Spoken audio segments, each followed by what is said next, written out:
mishtatfim. You can use all types of food for an Eruv and for a Shituf Mavais. The Eruv is Eruv Tchumen. That means if you want to travel outside the city, what you can do is you can move your center to up to 2,000 amas out of the city, and then you can travel another 2,000 amas past there. So your Makom Shvisa, the place that you're spending Shabbos, could be moved from where you are by putting food there, and you can use any type of food. Rashi says when it says Erev, it also means Erev Chatzeris, but that's a big chiddush, and it doesn't really fit with other things. Erev Chatzeris would mean the food that everyone gives in a courtyard to join into one family.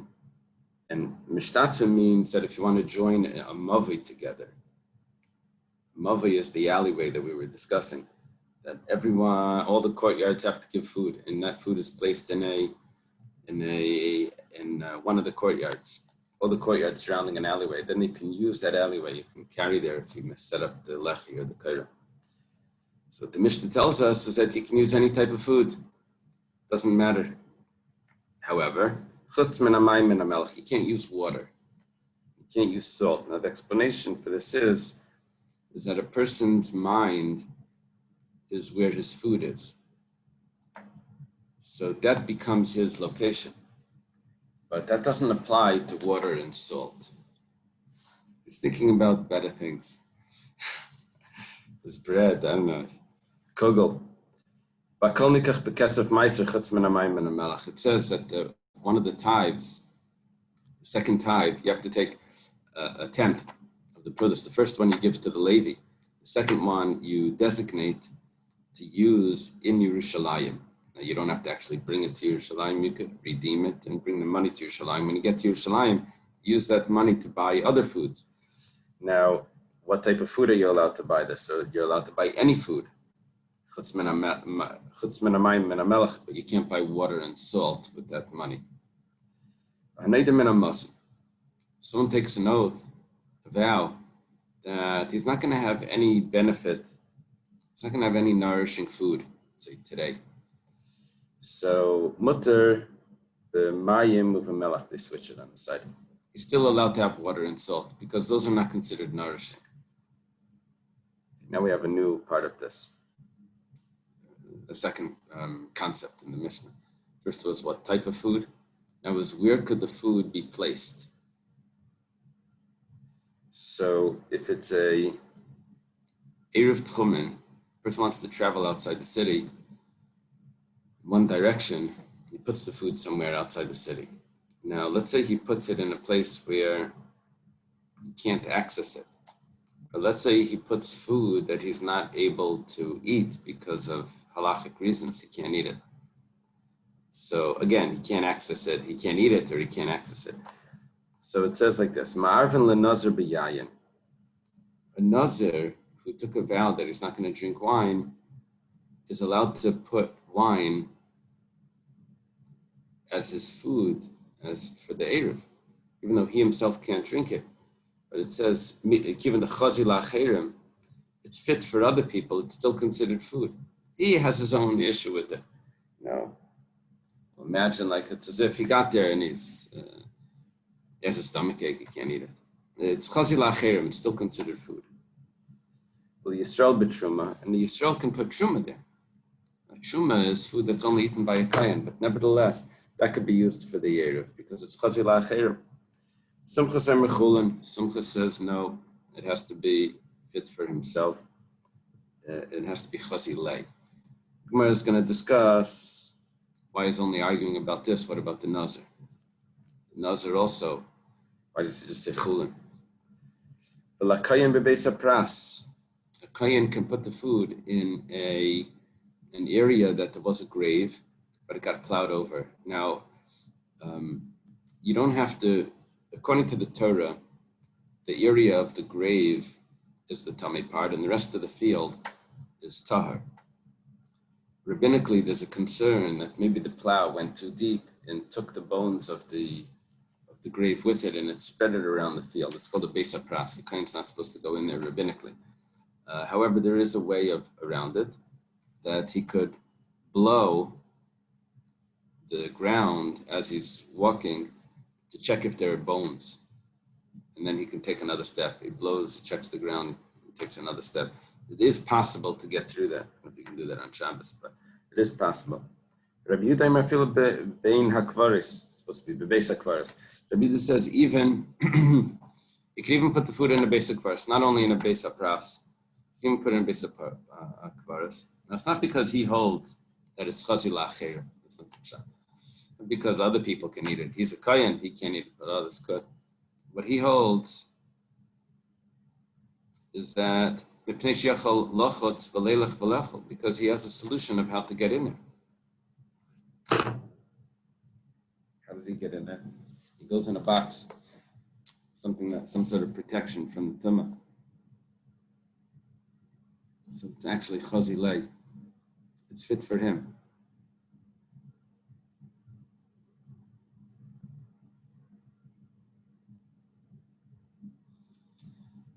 He has some sort of protection that he goes in, that he's able to go in.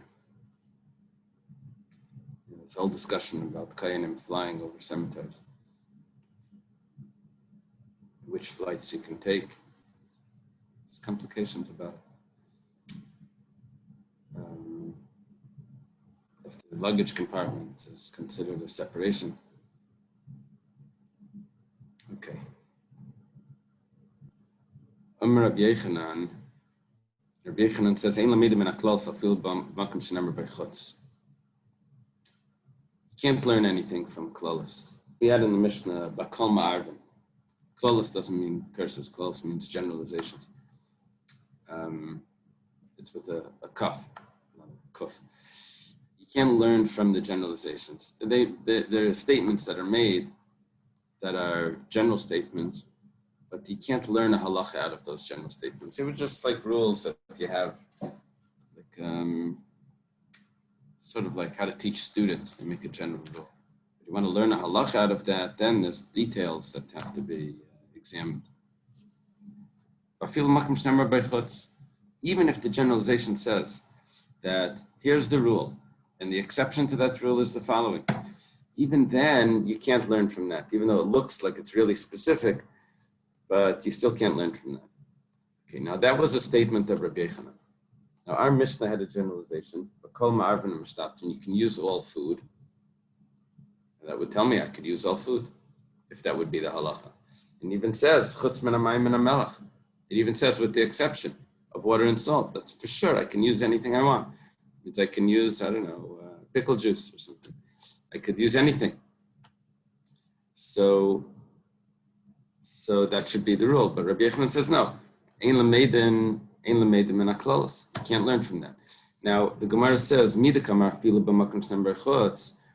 Rabbi Yechanan says even in the place where it says except for in quotations, it says except for this and that. That means that michlal delav hachakoy, that he didn't say it about our Mishnah. He must have said it about a Mishnah. Ein l'meidin min haklalos. He said it about a Mishnah that doesn't have a chutz in it, that doesn't have any exceptions. And then he added in, afilu, that afilu. Even if it would have an exception, you still can't learn from it. But our Mishnah has an exception. So it wasn't said about our Mishnah, it was said about a different Mishnah, and we applied it to our Mishnah as well, because it fits into that category. Heichakai, what did he say it regarding? It says Hasamkai, he said it regarding something else. Says, all, this is a Mishnah in Kedusha. All positive mitzvahs that are time-bound, that are time-sensitive. Only men are obligated to fulfill them, and women are exempt. It means the holiday things, hearing the shofar, shaking the lulav, all of those things that are time-bound. Only men are obligated to do them. And if it's not time-bound, so if there's no limit, so time limit, so then men and women are obligated. The Gemara says, is that really the rule? I mean, are we going to go paskin like that Mishnah and say that any time-bound mitzvah women are really exempt from.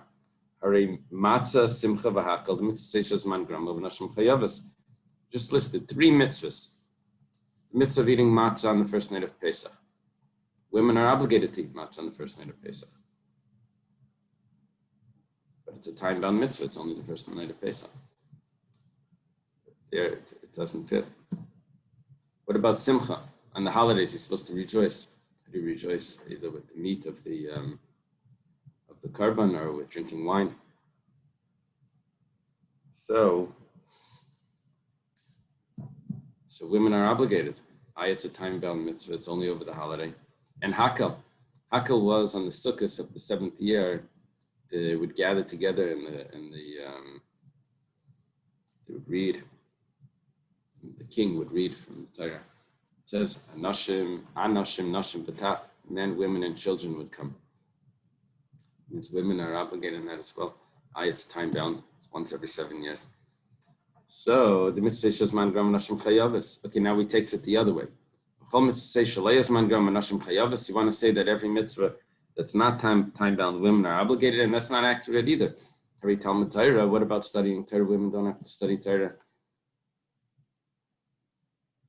It says, you should teach your sons. It doesn't say that you have to teach your daughters. So women are exempt from Torah study. Period for Rivya. And also from procreation. Women are exempt from that. They don't have the obligation to get married. A man has an obligation to get married and have children. The women assist the husband in fulfilling his command. It's a man's command to get. It's a command on the man to get married. And also the redemption of the son. So the Gemara learns from the fact that what was the pasuk? It says, Kol b'chor banecha tifta. B'chor banecha tifta. Your firstborn son you redeem. And it says anyone that you have to redeem also should redeem as well. That means that the obligation to redeem the child is not on the mother, it's on the father. They have separate bank accounts. So they could argue about this. The Torah says it's the father's obligation. So 1 second, but that's not time bound. I know it has a time start, but it doesn't have a time limit at the end. It starts from 30 days after the birth. It's 31 days or whatever, 32 days probably, not including the day of the birth. So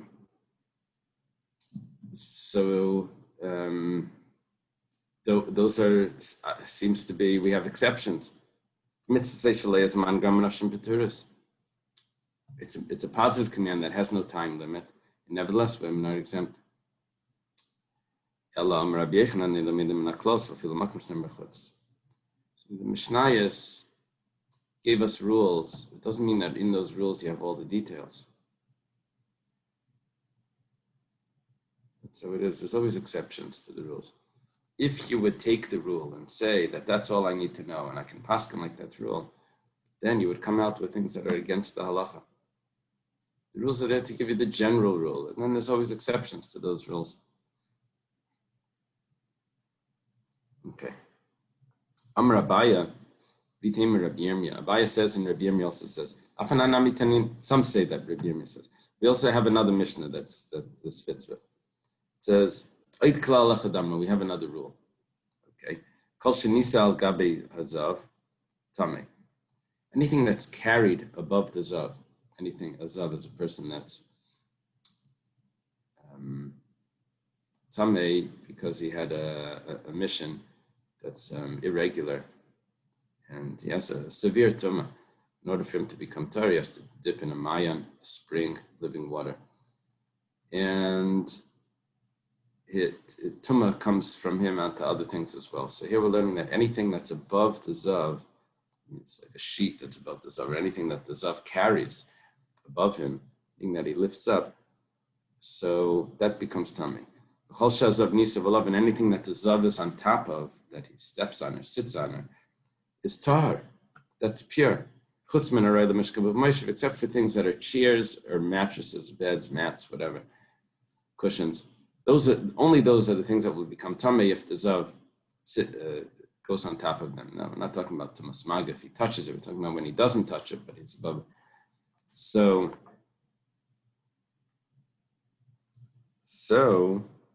it has to be something that's a chair.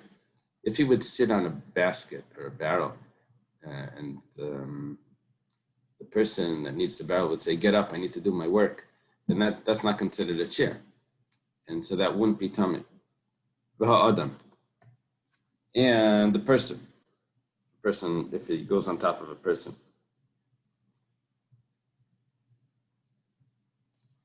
Okay, all of those become tamei. Now, those are rules, but you can't learn from that rule. Basuleka, that's it. There's nothing else. Vika merkav. What about the merkav? Merkav means riding. In other words, there is another tamei here that also becomes tamei when the zav sits on it. The Gemara says, "Hi merkav hechidami." Which merkav? What do you mean merkav? The zav sits on it, so he rides on the horse or something. If it's something that he sits on, so then that's maishav. That's something that he sits on. Why do you have to tell me that there's this extra thing of merkav that wasn't included in that list? It says, "Anan hachi kamrin." This is what we mean. Gaba de ukfa. There's the top of the saddle. The Tanya. It says ukaf is tamei maishav. The saddle itself is tamei maishav. That has the saddle is what he sits on. That gets the tumah of maishav hazav. Tafas tamei merkav. Tafas in the English said it's pommel or something. It was like the piece that you hold that comes up from the saddle right in front of you. You can hold that. It either helps you to get up onto the horse, or it helps you hold yourself when you're riding the horse. That little piece has a tumah, even though you don't sit directly on it, but it's part of the saddle. It has a tumah of tumas merkav. Now, there's a difference between merkav and maishav. It has to do if the clothing becomes tamei as well. The person that sits on it becomes tamei, but does his clothing also become tamei? That's the difference between merkav and maishav. Ela shema mina. We see from this, you can't learn from a general rule, even if it says chutz, exception. Looks like it's pretty accurate, but you still can't learn from it. Amar Ravina, Rav Nachman. Ravina says, some say that Rav Nachman says, it's the second time we're doing that today. Before it was Abaya, and now Rav Yirmiyah. It's Ravina, possibly Rav Nachman. We have another source for this. Familiar source. You can use any sort of food for an Erev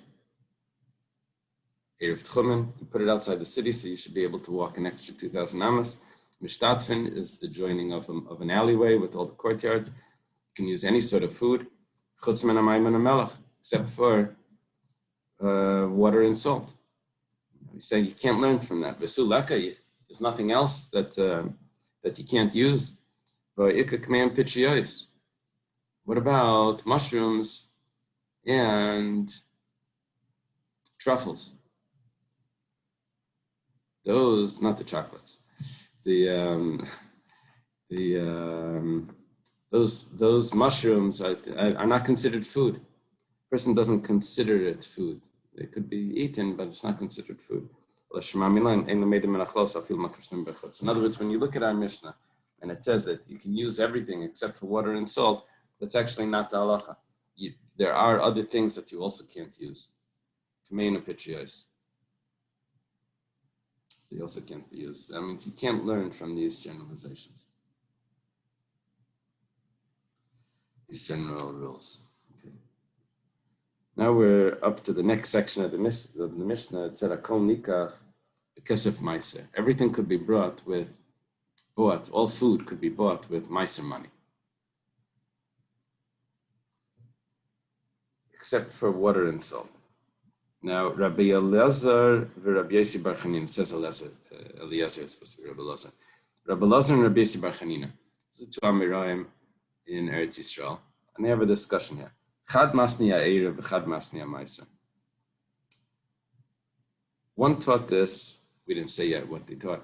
One taught this regarding the Eruv, which was the first part of our Mishnah, and one taught it regarding Maisa, which is the second part of our Mishnah. We'll see in a moment what they taught them.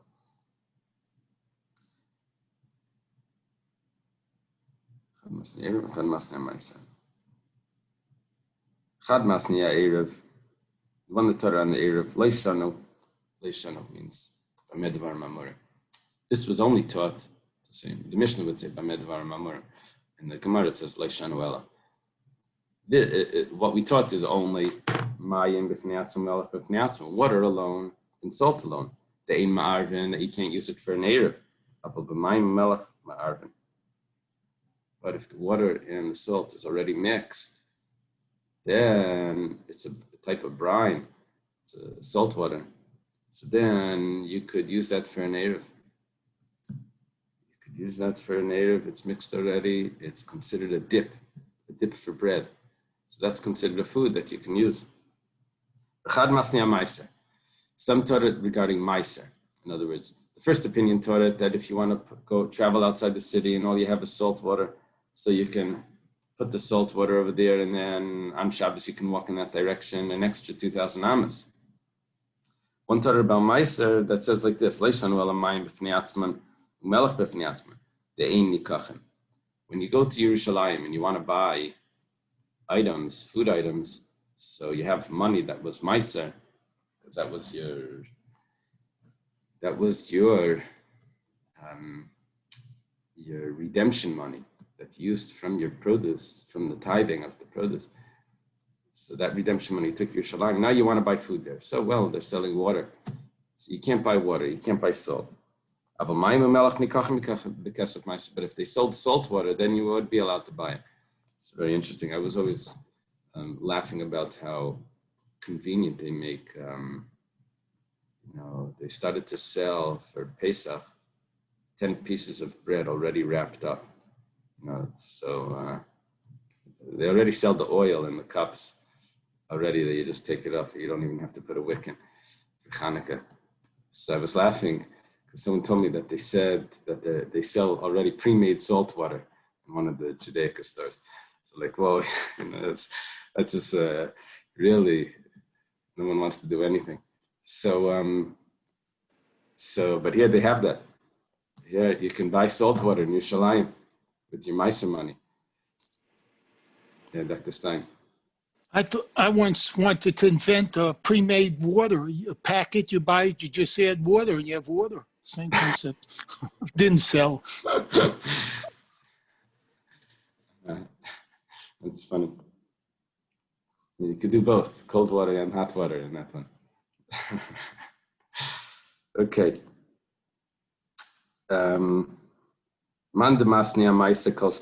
If it was taught about Meiser that you're allowed to buy salt water, then for sure you can use it for an Eruv.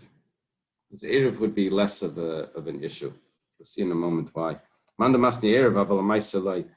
if it was taught about Eruv, there's an opinion that holds that where's the problem, water and salt separately. But if it's mixed together, then it could be used for an Eruv. Not necessarily could it also be used to buy Meiser, for Meiser money to purchase salt water. Why? My time, what's the reason? Why is it more strict over there? It's not considered a food. Because over there it needs to be some sort of fruit. It needs to be more of a food. We'll see. The Gemara is going to explain how we get to that. Rabbi? Yeah. Didn't we learn when we talked about Chatzeros that there could be one wall at least 10 tefachim deep of water and would count for the outer wall? And that I never talked about salt water, lake water, what the water was. Right. But it was just stam water, and they were using it for an Eruv. Yeah, so over there, there's two parts to the Eruv. One, let me divide this up the way the Rambam does. The Rambam puts in Hilchas Shabbos the Eruv that has the partitions. Now, the walls of the Eruv. that we learned that you can use the seawall, or you can use, if it was 10 tvachim within 4 amas. That we learned about. That's a Hilchos Shabbos discussion.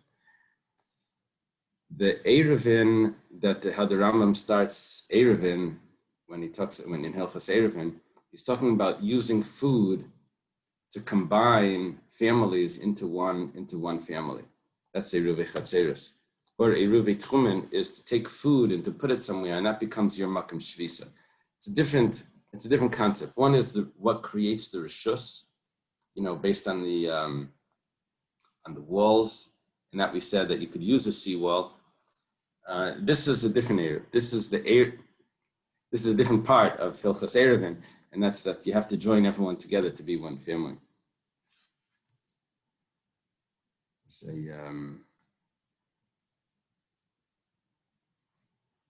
When the Rebbe's father went to get smicha, he got smicha from Reb Chaim Soloveitchik.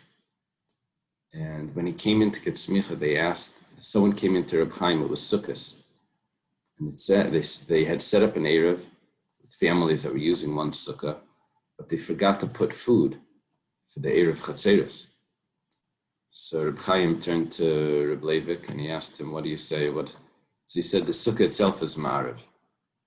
That was considered that they have one dining hall, one place that should be the Eruv. I remember correctly. I think that was the story. Avi can correct me. Okay. It was the Rebbe Rashab sent Reb Leivik to get smicha by Reb Chaim. He told him where to go. Okay. Ki Yasser Reb Yitzchak, when Reb Yitzchak came, Masni a Meiser. He taught it regarding Meiser, that if it's mixed together, water and salt, then you're allowed to buy it with the Meiser money. Meisvei, the Gemara has a question. Hey, the Rabbi Yehuda ben Gadish. That's such a common name. Ifnei Rebbe Lazar. I think it's Rebbe Lazar. It's an abbreviation, my Gemara. Rabbi Yehuda ben Gadish taught in front of Rabbi Eliezer, I guess. Shel Beis Abba, from the father's house, I guess his own father's house. Hayolech Tzir bekesef Meiser. They would come to Yerushalayim, they would buy fish brine with Meiser money. Amalai, Rabbi Eliezer says to him, that fish brine had the fish innards in it, fish eggs probably, in it. And so that's why you were allowed to buy, because that was a real food. But just plain fish brine, just the water itself, that wouldn't be acceptable. What happened here is that we had a machlekes if you're allowed to buy fish brine with kesef meiser. Now, Rabbi Yehuda ben Gadish said yes, and Rabbi Eliezer says no, it's only because there was actually fish in it. That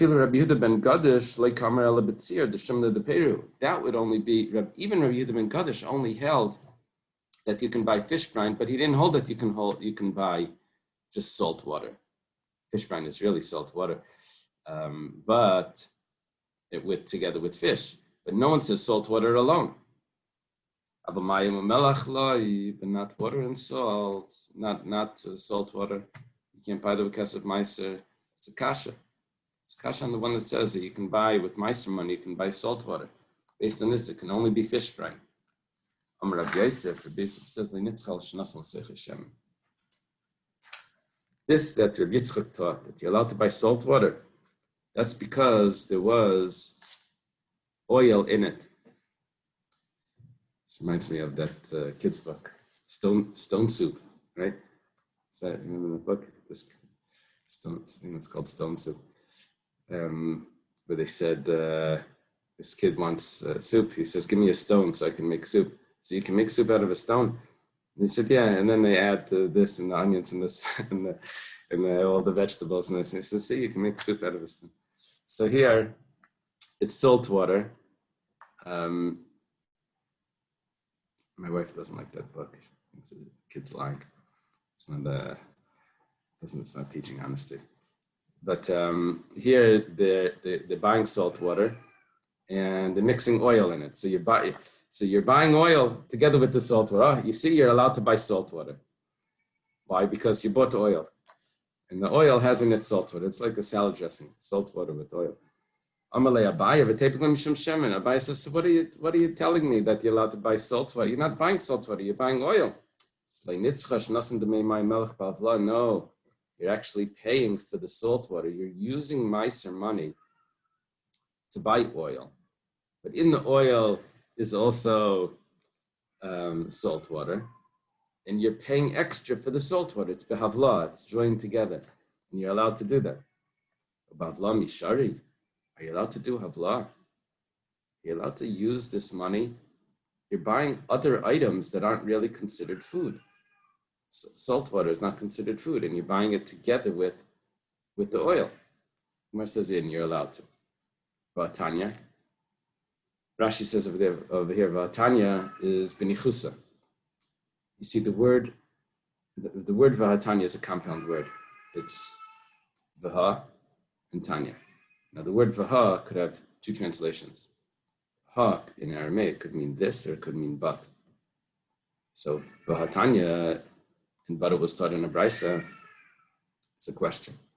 But when Rashi says benichusa, that means it's said as a statement, not as a question. Then Vaha means this. Vahatanya, and this is what was taught in a brisa. That means it's not a question. We have a support for this from a brisa. In Bag Gaimer, Babakar, the whole pasuk says that when you get there, Yerushalayim, you spend the money. It says you buy anything that you desire there, whether it's cattle or sheep, wine, or intoxicating shecher, beer, means beer. Yeah, they had that interesting question on the Hertz Chumash. He translated that a Nazir is not allowed to drink wine or beer. He said beer. It says yain b'sheicha. Now a Nazir is allowed to drink beer. Usually you translate it as hard wine. Hard wine should be like a cognac or something. A wine that's made from a liquor that's made from grapes. So this pasuk says babakar, cattle. It says it wasn't really necessary to say the word babakar. It says you can buy anything there. Also, it says, and then it gives details. It doesn't have to give the details, we know already. It says babakar. Why does it have to say babakar? This teaches us that when you buy the animal, you can also buy the skin on the animal as well. Even though you're paying a little extra for that skin, and that skin isn't edible. You're supposed to be buying food. But it's coming along with the skin. So you're allowed to buy that as well. Ba'avla, it can come along with it. But sign, it says with sheep, that you're allowed to buy the wool that's attached to the sheep. Even though that's not food, and you're using Meiser money for it, but it's fine. Uvayayin and wine. That you can buy the bottle as well. Yeah, the bottle of the wine. Yeah, I guess before the Industrial Revolution, that was like the big deal. The bottle was more, today we don't even think of that. You buy a bottle of juice, the bottle just comes along for free. But you would have to buy a container. You can buy the container of wine together with the wine. Shecher is this wine that's made from the peels and the pits of the grapes. They add water to it and they let it ferment. Once it ferments, then you could buy this water that's picked up the flavor from those grape peels. Really, it's water, but once it's hichmetz, it gets a little bit of the flavor. Rabbi Yochanan. Okay, we see that you're allowed to do avla. Rabbi Yochanan says, "Manda metargam li babaka libed ben bagbag, movil memani abasir lebei mesusa." This is an expression Rabbi Yochanan uses in other places as well.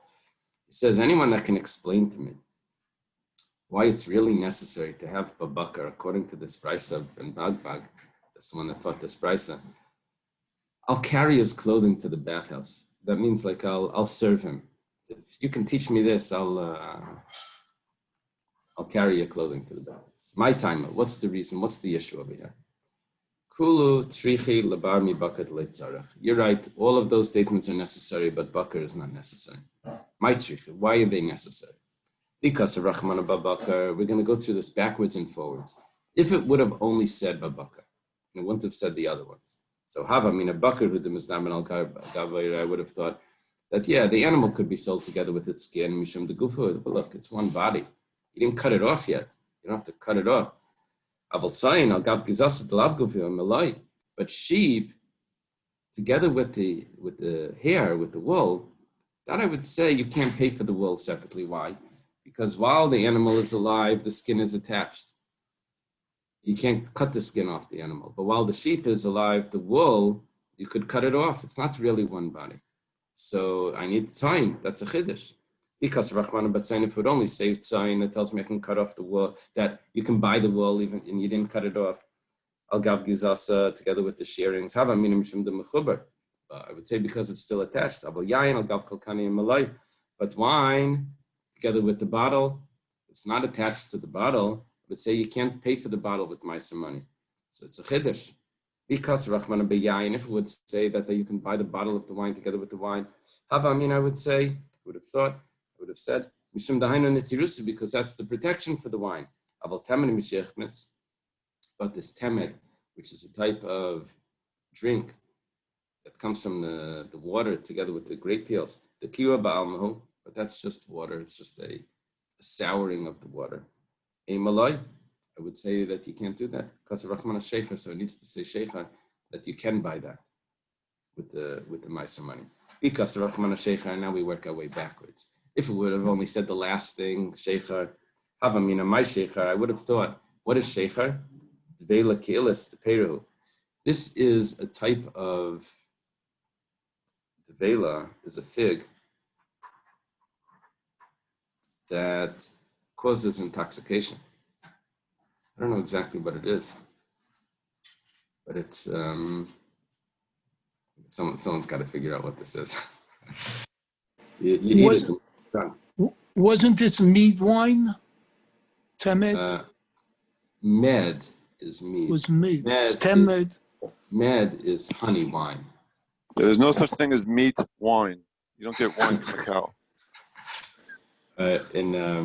Mead is med but temed is water that's soaking in grape peel.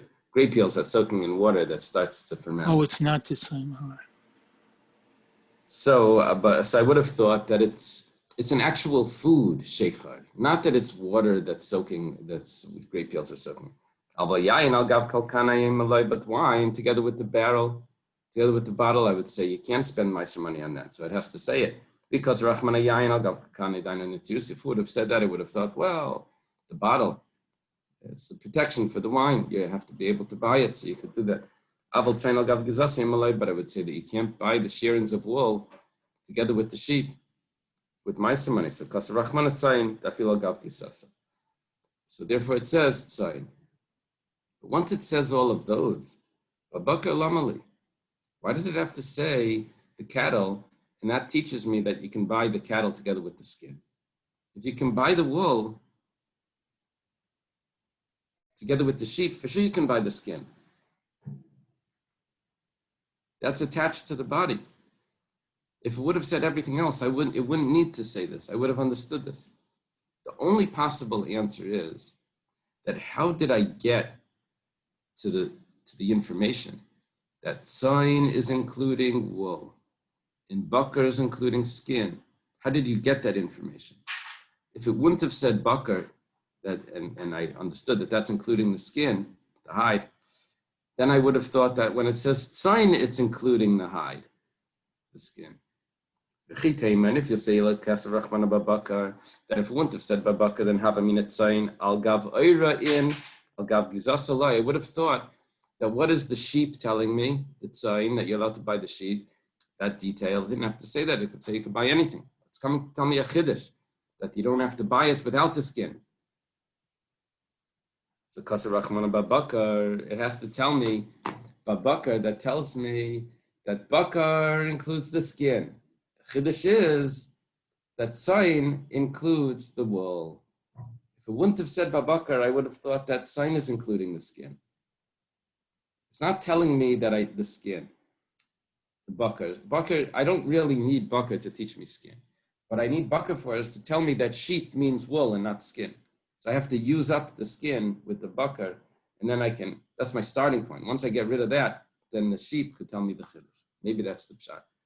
So kasher rachman and bakar, it's isolate tzayin, lasuyigizasa, and that's why I have tzayin. So bakar is necessary. So this could be an answer to Rabbi Yechanan.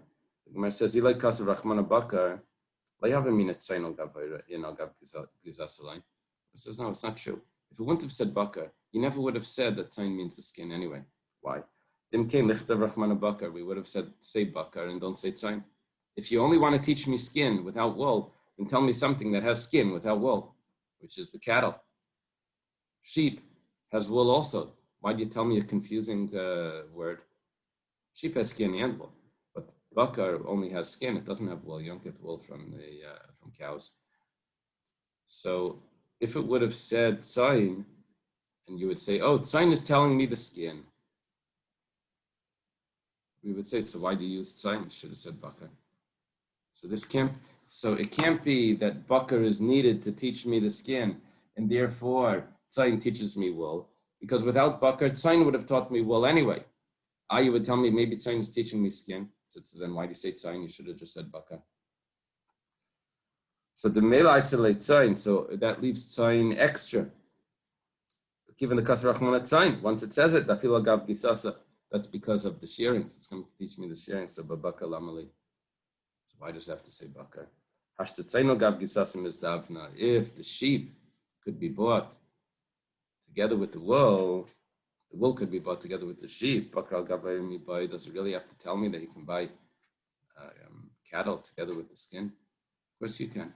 So when you go to Yerushalayim with your Meiser money, it would have been obvious that you can buy the whole animal together with the skin. Anyone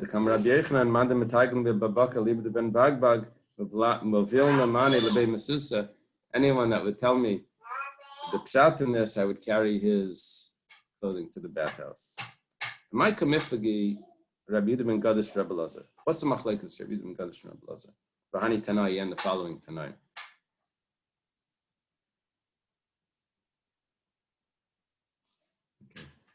Let me stop over here. We'll do this piece. I realized in the middle of the night that I have to leave early. I don't want to change the time in the middle of the night. It makes sense. So Mr. Shem tomorrow we'll try to catch up, see how far we can get.